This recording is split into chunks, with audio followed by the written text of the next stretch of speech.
Então, vamos lá, eu vou ler o texto desta manhã e depois nós oramos depois da leitura. Como eu havia falado a semana passada, nós íamos estudar Ananias e Safira junto com Barnabé. Lembra? Então, vamos lá, Atos capítulo 4. Atos dos Apóstolos, capítulo 4.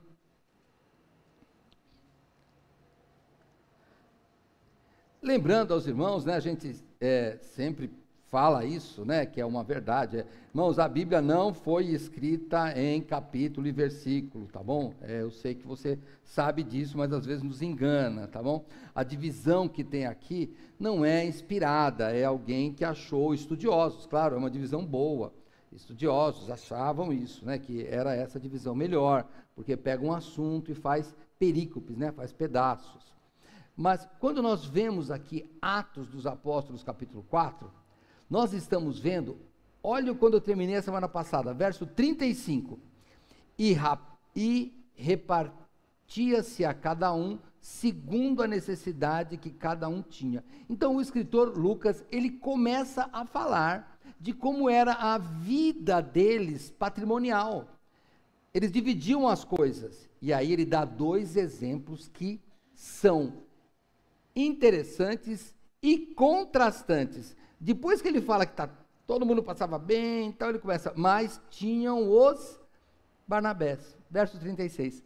Então José, chamado pelos apóstolos Barnabé, que traduzido é filho da consolação ou filho da exortação, levita, natural de Chipre, possuindo uma herdade, vendeu-a e trouxe o preço e o depositou aos pés dos apóstolos. Mas um certo homem, continuando, chamado Ananias, com Safira, sua mulher, vendeu sua propriedade e reteve parte do preço, sabendo-o também sua mulher, e levando uma parte e depositou aos pés dos apóstolos.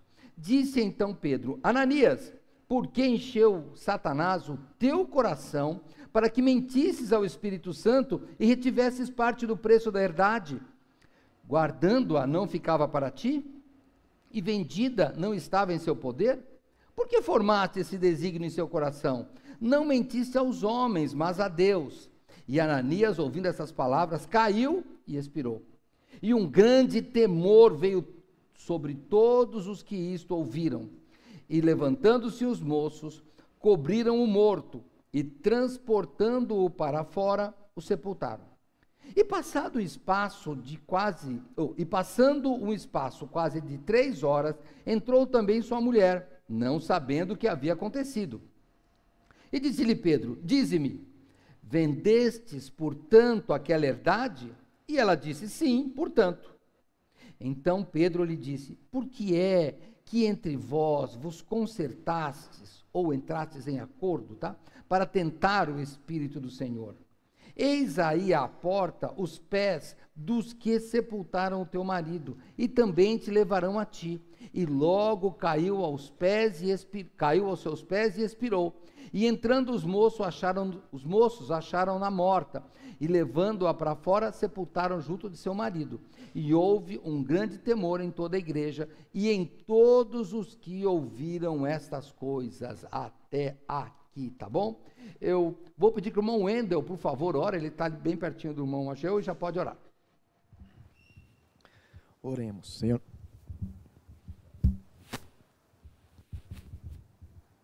Alô? Oremos.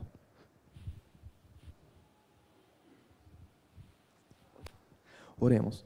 Senhor, nosso Deus, nosso Pai, muito obrigado por mais um dia de estar aqui na Tua casa, por termos louvado o nome do Senhor, e agora vamos aprender mais um pouco da Tua palavra, que o Senhor possa falar com cada um de nós aqui nesse dia. Abençoe os outros trabalhos que serão realizados durante o dia de hoje, que o Senhor possa abençoar e que tudo seja feito conforme a vontade do Senhor.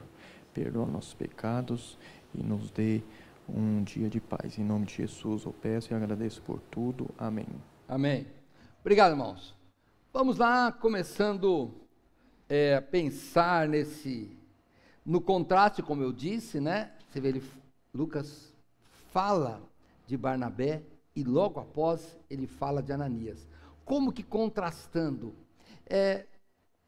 quando fala que está tudo bem, vai ter sempre algum Ananias e sempre algum Barnabé no nosso meio, porque faz parte da sociedade.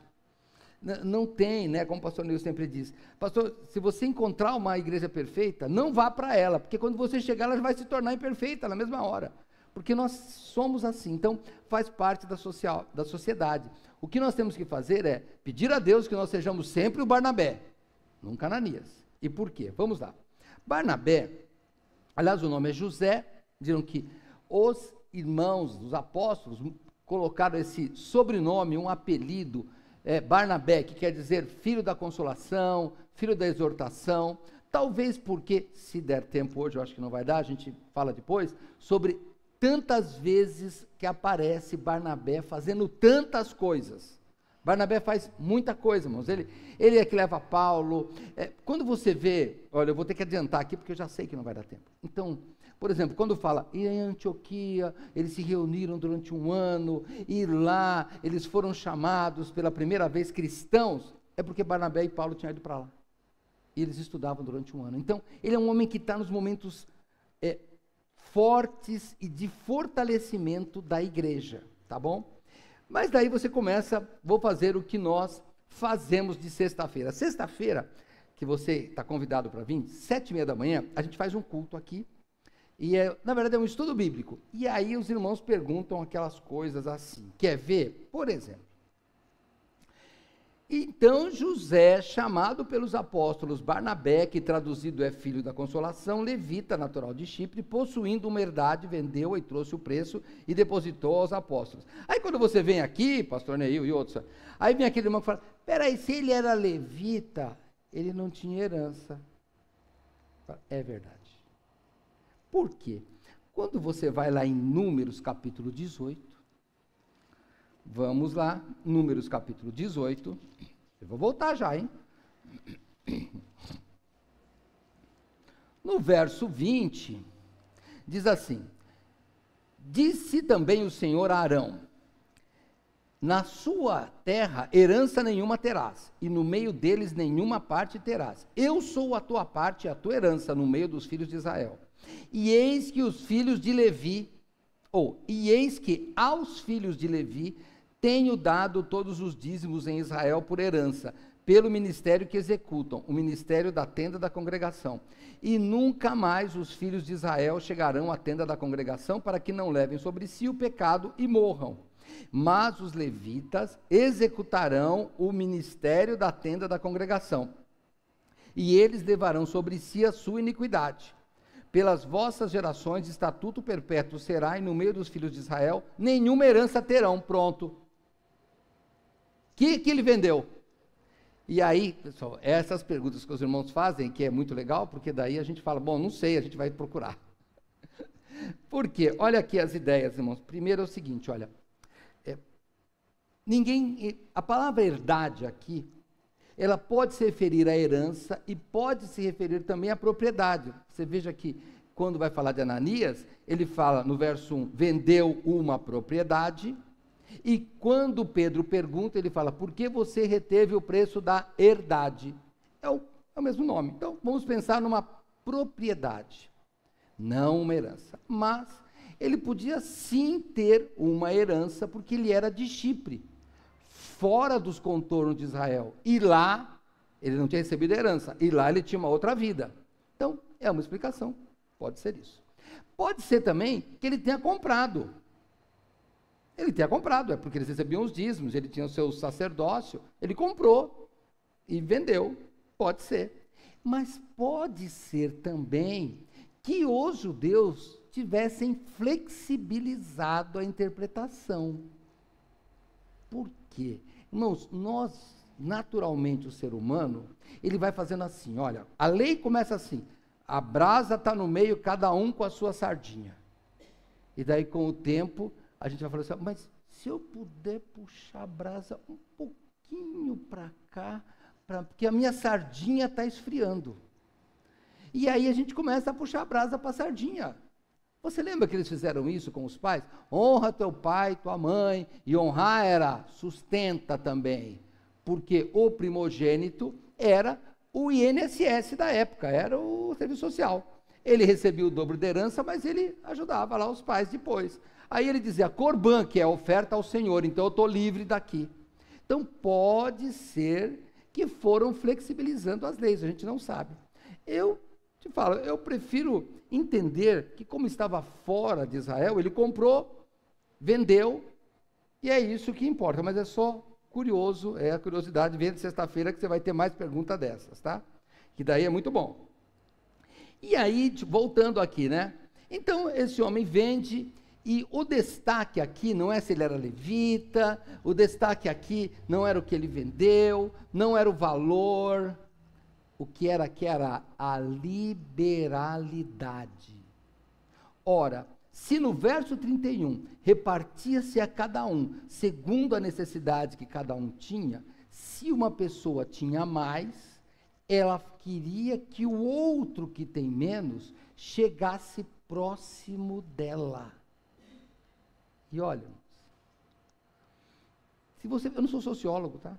Eu pego só informações assim picadas. Mas nos países que tem mais contrastes entre ricos e pobres, a criminalidade tende a ser maior. Porque pensa, se você ganha 2.000 e eu ganho 1.800, tá tudo bem, você vai ter mais ou menos as mesmas coisas que eu tenho. Mas se você ganha 50.000 e eu ganho 1.400, você vai ter muito mais coisas que eu não tenho, e daí eu vou achar injusto. Eu não tenho direito de roubar.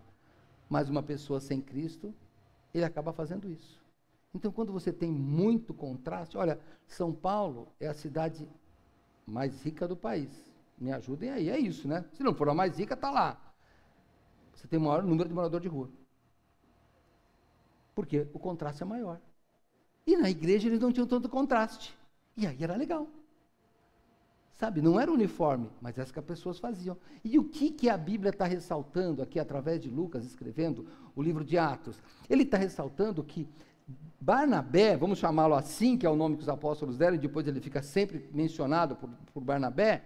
O que ele faz? Ele faz parte da igreja jovens, na vibe da igreja, assim, ó. Ele está do jeito que a igreja pensa. É isso que ele está. Ele está, se é assim, eu vou agir assim. Porque está sendo bom. Os revolucionários podem parecer um negócio interessante quando a situação está ruim. Veja, a gente fala, eu quero a estabilidade social. Já ouviu falar isso, né? Eu quero estabilidade. Não, quem quer estabilidade social é quem está bem. Quem está ruim quer a instabilidade, ele quer virar o jogo e ele ficar bem. Então, quando a gente promove a unidade, é melhor. E assim, ele tinha, você vai notar, e eu vou puxar um pouco Barnabé, porque ele vai ter que estudar lá em Atos capítulo 11, até quando ele vai para Antioquia com Paulo, o que ele quer? Ele quer transmitir conhecimento, porque uma das formas de você manter a estabilidade, não só financeira, como espiritual, é manter no mesmo nível de conhecimento. Não quero falar de nenhuma igreja, mas o que eu, pastor Neil, pastor Ricardo, a gente tenta dar o máximo de informação teológica para os irmãos, porque a gente não quer saber mais, pelo menos a gente não quer, né, pastor? A gente quer que vocês saibam mais para nós, é isso que a gente quer, que os irmãos saibam mais, e a gente aprenda mais com vocês, é isso que a gente quer. Quando você pega uma denominação, uma seita, seja lá o que for, que só o líder, ou o pastor, ancião, o nome que for, só ele sabe, os outros não sabem, irmãos, não é saudável isso, nem bíblico.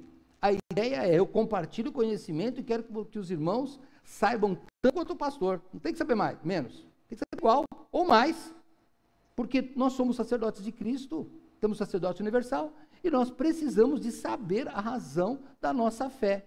Então você nota que isso, aí é que vem, era uma característica de Barnabé, fazia parte do caráter dele.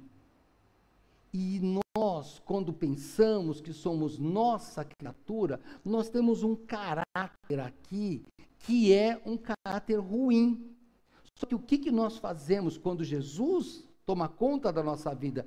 Nós tentamos nos adequar o nosso caráter nas coisas de Deus. Por isso que Paulo fala lá, olha, não vos conformeis com esse mundo, Porque nós somos ensinados. Ensinados o quê? Não, você tem que pegar a melhor parte. Menino, não seja bobo. Chega aqui e fala assim, não, eu vou dividir com você. Não, a minha casa é a sua casa. Precisou do carro, você pode pegar meu carro. Precisou de carona, eu te dou a carona. Vamos ver quem sabe mais. Não, eu quero que você saiba mais que eu.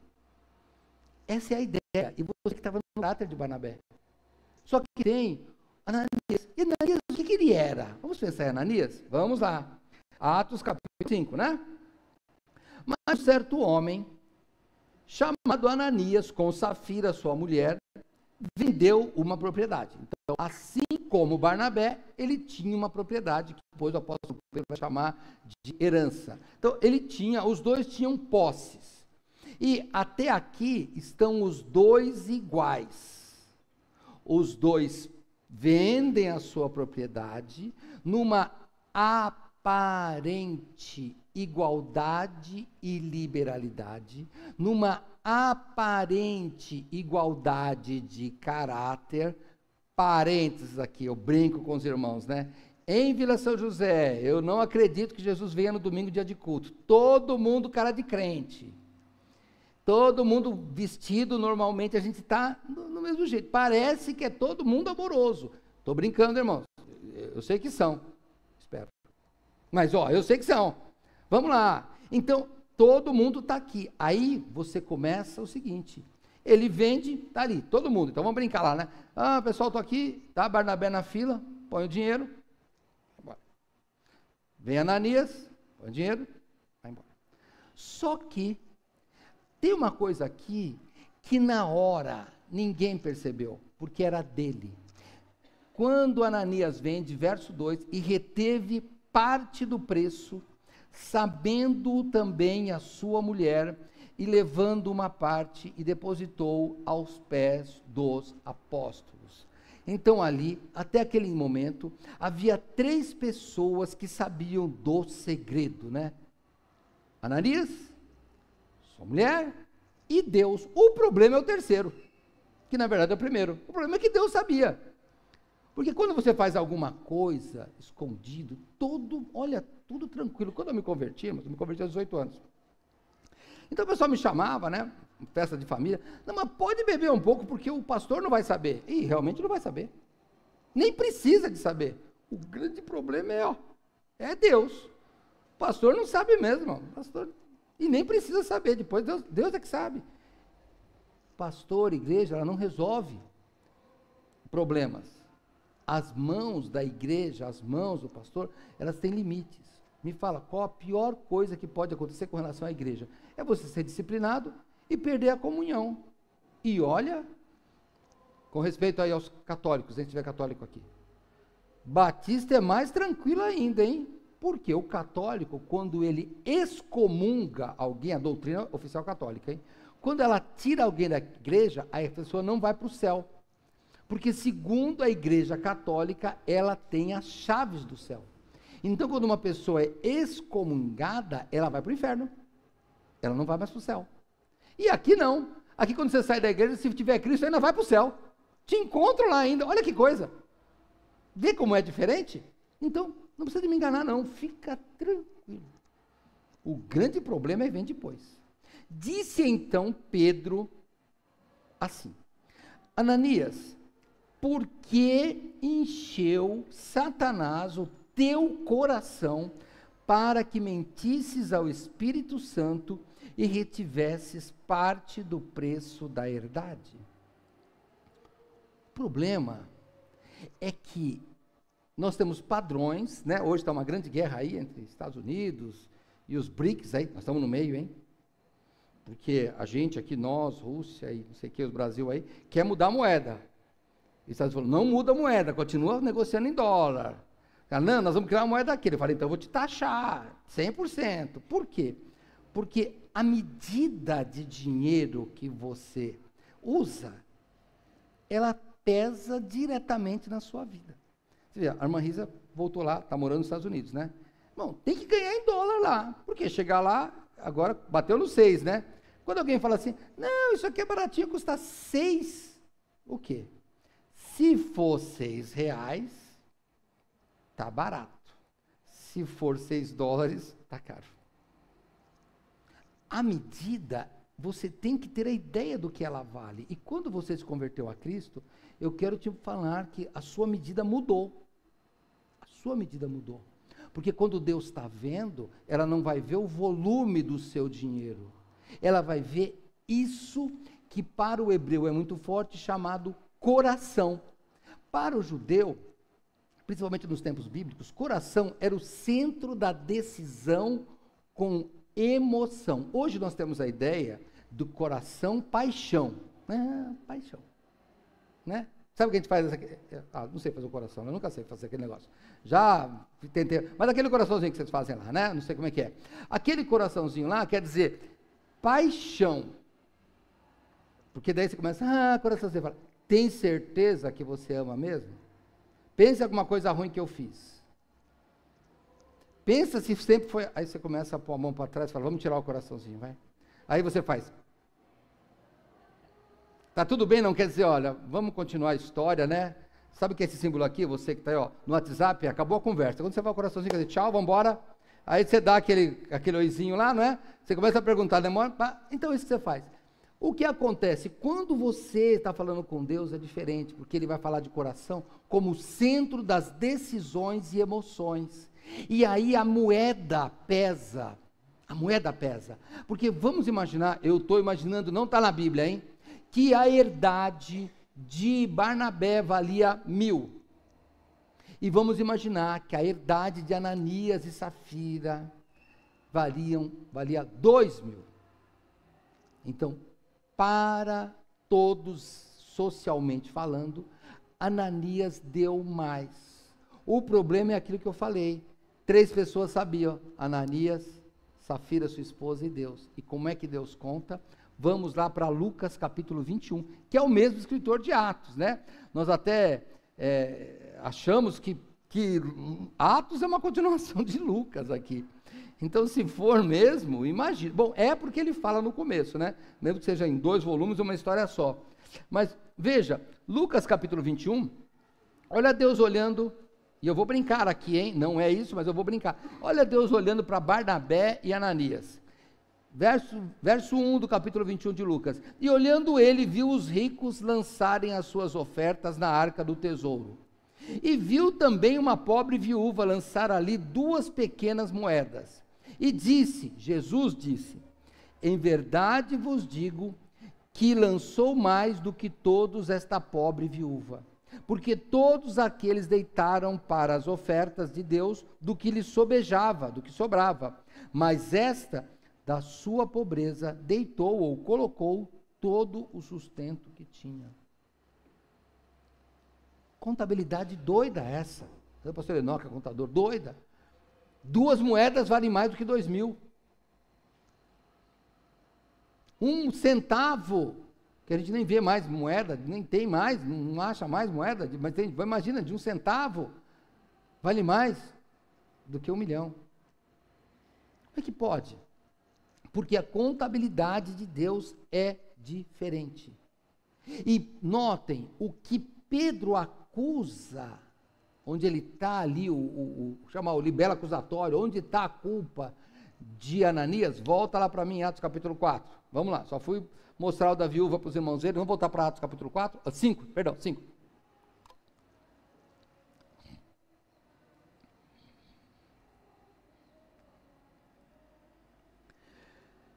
Disse então Pedro, verso 3, né? Disse então Pedro, Ananias, por que encheu Satanás o teu coração? Irmãos, Provérbios é um livro que diz de tudo que você deve guardar. Guarda o coração. Porque dele procedem as veredas da vida. Vereda quer dizer caminho. Se o seu coração for mau, você será mau. Suas atitudes serão más. Por mais que você pareça bom, porque o coração é o centro, é o módulo do carro. Você está lá, pneu está bom, tudo está bom, mas o módulo travou, não anda. Não anda.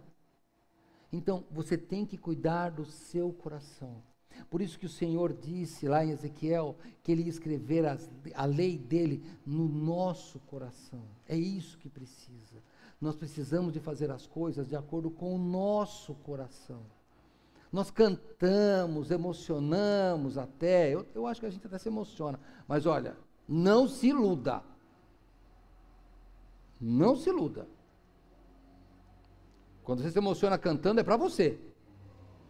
Quando a pessoa vem convertida aqui chorando, é para ela, não é para nós. Porque as pessoas vêm chorando, convertidas, e somem depois de novo. Nós tivemos pessoas aqui que vieram chorando, e hoje estão no pior dos mundos. Não. Coração aqui é de onde procede, é a nascente das águas que nossa vida vai navegar. Então, de tudo que se deve guardar, guarda o teu coração. É isso que ele falou. E onde é que Ananias ali feriu o coração? Onde é que ele falhou? Você quer ver? Vamos lá, eu tenho que voltar para Mateus capítulo 6.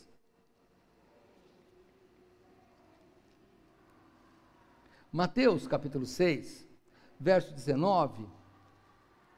O Senhor Jesus diz assim, no Sermão do Monte, né? Não ajunteis tesouros na terra, onde a traça e a ferrugem tudo consomem, e onde os ladrões minam e roubam, mas ajuntai tesouros no céu, onde nem a traça, nem a ferrugem consomem, e onde os ladrões não minam nem roubam. Porque onde estiver o vosso tesouro, ali estará também o quê? O vosso coração. Viu como é interessante? É ali. Nós temos hoje educadores financeiros. Eu sei que tem educadores financeiros, e tem muitas pessoas assim que trabalham no mundo financeiro. E vocês que trabalham no mundo financeiro, qual é o grande problema das pessoas que ficam aficionadas em ganhar dinheiro? Elas perdem a sensibilidade. E aí elas acabam tendo depressão? Olha, perdoe-me os bancários, hein? Mas vocês são candidatos à depressão. Vocês sabem disso, né? Deve ter um monte de afastamento por mês.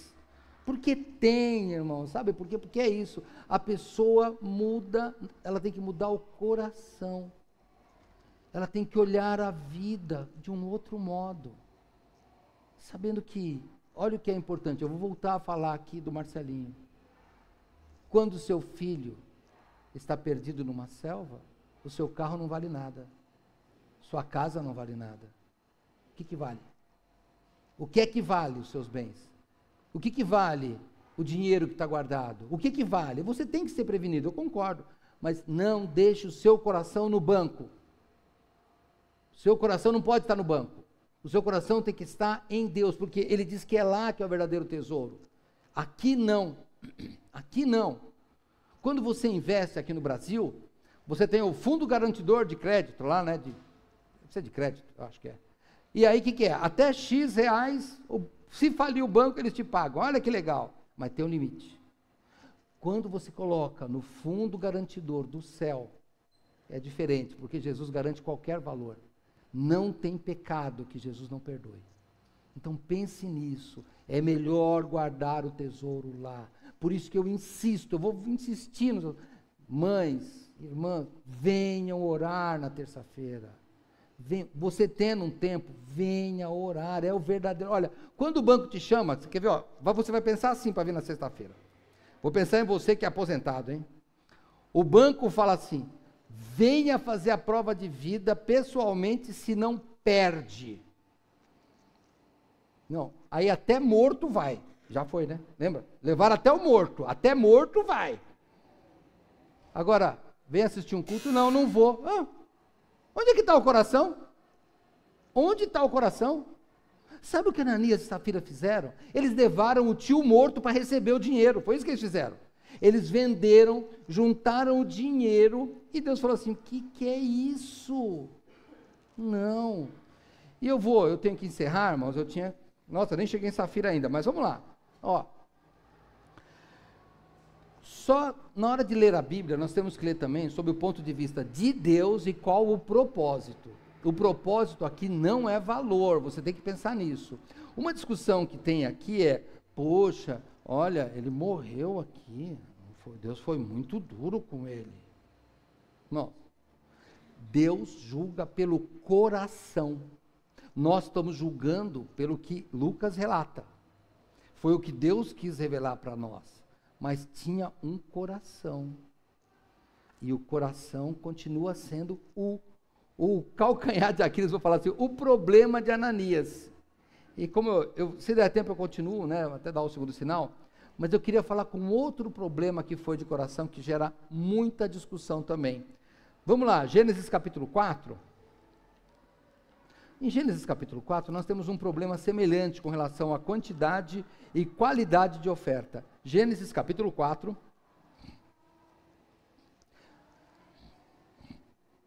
verso 3. E aconteceu que ao cabo de dias, que Caim trouxe do fruto da terra uma oferta ao Senhor. E Abel também trouxe dos primogênitos das suas ovelhas e da sua gordura, e atentou o Senhor para Abel e para a sua oferta, mas para Caim e para a sua oferta não atentou. Irou-se Caim fortemente e descaiu-lhe o semblante. Traduzindo para português, ficou emburradinho. Isso quer descaiu o semblante. E o Senhor disse a Caim: por que tiraste? E por que descaiu o teu semblante? Se bem fizeres, não é certo que serás aceito? E se não fizeres bem, o pecado jaz à porta, e sobre ti será o seu desejo, o desejo do pecado, mas sobre ele deves dominar. Nossa, aqui já tem, o culto de sexta-feira aqui, pastor, por que recusou? É porque Caim não trouxe das ovelhas. Irmãos, olha, eu respeito quem pensa assim, hein? Mas eu acho que o problema não estava na oferta, estava no ofertante. Não, peraí, porque pensa, se Deus falasse assim, Caim, tem que ser ovelha, o que ele ia fazer? Tá bom, vamos fazer uma troca aqui, um escambo, Abel, te dou aqui um pouco da minha colheita, você me dá uma ovelha para sacrificar? Não poderia fazer isso? O problema não estava no tipo de oferta, o problema estava no coração. Reescrevendo a história do jeito errado, hein? Chega Ananias e fala: Ananias, por quanto você vendeu isso? Vendi por 10. Ananias, eu sei que você vendeu por 11, Ananias. Ixi, me descobriram. Toma os R$1.000 de volta. Resolvido, Ananias, está livre. Não, porque não era o dinheiro. Da mesma forma que Caim não era o dinheiro, era o coração. Irmãos, o coração, ele tem um câncer, que o coração, você nunca viu ninguém morrer de câncer no coração, né? Mas o coração tem um câncer, o coração espiritual. Ele tem um câncer, chamado pecado. E ele vai se corroendo, até que destrói a sua vida neste mundo e no outro também. Você precisa de ter o coração lavado e santificado pelo Senhor Jesus. Porque senão, esse câncer vai tomar conta de você, e ele vai, toda vez que olhar para o seu coração, tem muito pecado lá dentro. É por isso que nós temos que nos arrepender, orar, mudar, transformar o nosso coração, e entrar na vontade do Senhor. Caim, Abel, Barnabé e Ananias, na minha visão, o mesmo problema. Não estava na oferta, estava nele. E aí eu quero falar com você. Eu sabia que ia encerrar, quero falar com você. Pastor, eu dou meu dízimo. Não, pouco importa. Eu e o pastor Neil, o pastor Ricardo, a gente não quer saber. Nunca, tenho 30 anos de ministério, nunca quis pegar, não, quando eu assumi o pastorado, já fui tesoureiro, eu falei, não quero saber. É um problema seu com Deus. Mas sabe de uma coisa? Caráter se revela. Caráter se revela.